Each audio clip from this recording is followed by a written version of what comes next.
Spain are the Euro 2024 champions, and I'm back again to give you my reaction and thoughts about the Real Madrid players and how each of them did in the match. Of course, we have to start with Dani Carvajal, one of the best right backs, if not the best right back in the world. And unfortunately, though, this score from FOTMob is not the score that I thought it should have been. 6.9, as you can see right here, for Dani Carvajal in this game.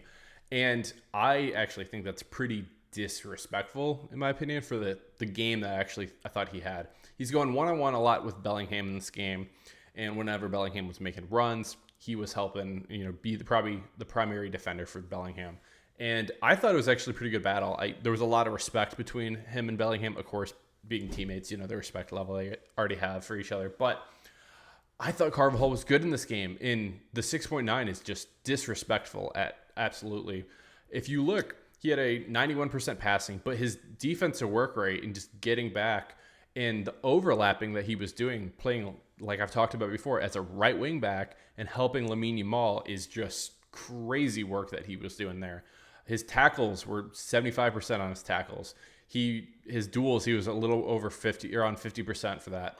But I think the biggest one for him in this game is he sets up the first goal. He has this amazing flick pass to Lamine Yamal, which not going to get the assist for it because Lamine Yamal passed it one more time to Nico Williams.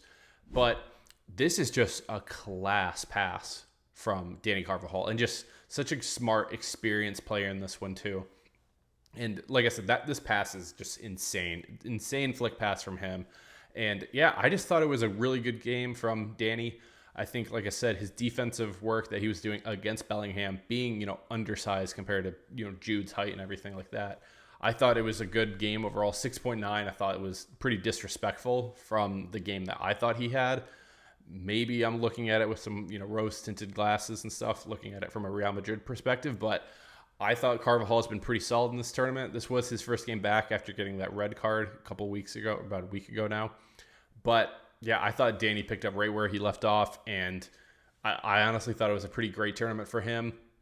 And yeah, can't wait for him to be back in for Real Madrid. Speaking of Spain, Nacho does come on in this game in the 83rd minute. Nothing really happened, though, when Nacho came on. He doesn't even get a rating in this game. 83rd minute, he does pick up in stoppage time. They get a foul call, and I think it was on Ollie Watkins, and so that wasted a little more time. So that's pretty much the biggest, contribution that Nacho did in this game. Joselu never came on in the game, but at the end of the day, he's still gonna win a trophy for Spain. So happy for him. Moving over though, let's talk about Jude. I'm gonna pop up right here, right now. Look at this. This is just awful for England.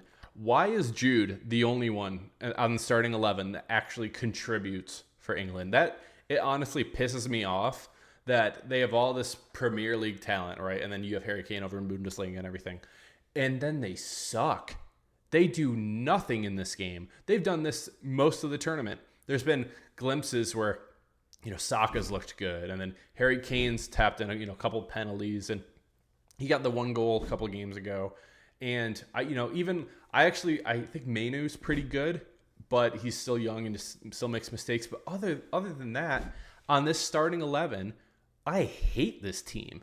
Foden is awful. People were telling me before the tournament that he's one of the best players in the world. Terrible, terrible, terrible. But I digress when talking about the rest of England. They're terrible. There's a reason why they continue to lose these games. I just do not understand. But focusing on Jude. Jude, in my opinion, for this match, was player of the match. He gets an assist in here to Cole Palmer, who I just have to say, he does get the assist, but Cole Palmer absolutely makes this play to get this fantastic goal. It's a great low shot that curls in. I think it takes a slight deflection, but I think it was going to go in if it's not deflected there at all.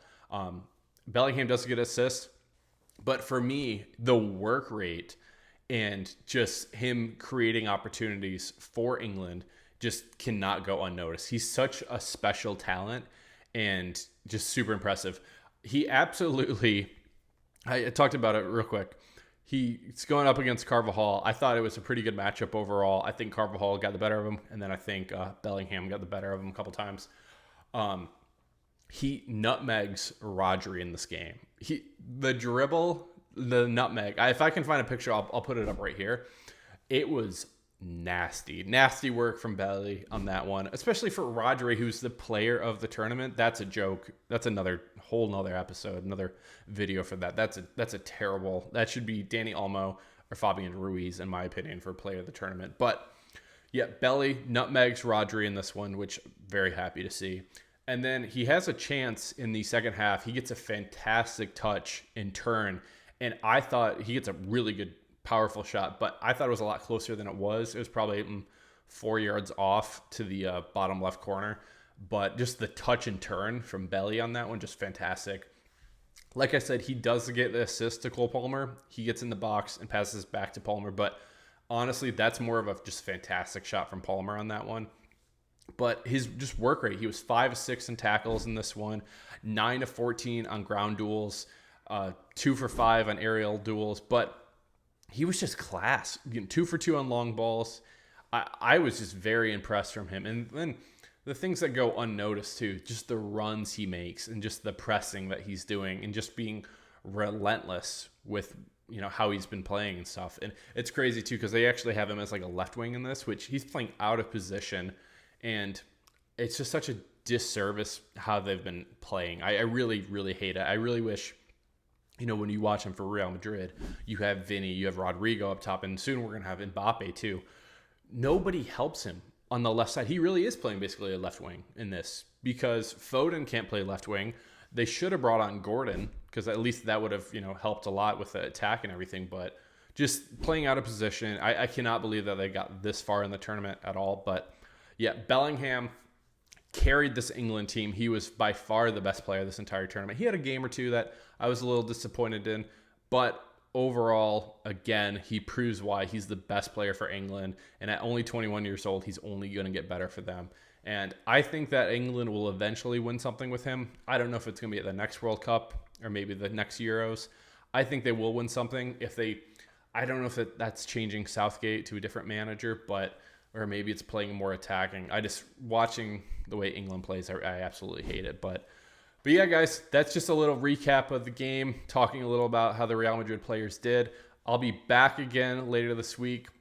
We have the Mbappe presentation. We might have some more news. Lenny Yoro, maybe. We might have Alphonso Davies news. So definitely stay tuned with me. I'm going to be making another video too talking about Endrick this week. He's going to be coming in here soon once it's his 18th birthday. So going to be giving you a little preview on that and some of my kind of predictions and expectations that I have for Endrick when he comes to Real Madrid. So stay tuned for that. But yeah, if you like this content, definitely consider subscribing. This is the place to be for all your Real Madrid content. And yeah, thanks so much for watching this video. This has been Dally with Dally FC. Cheers. Real Madrid.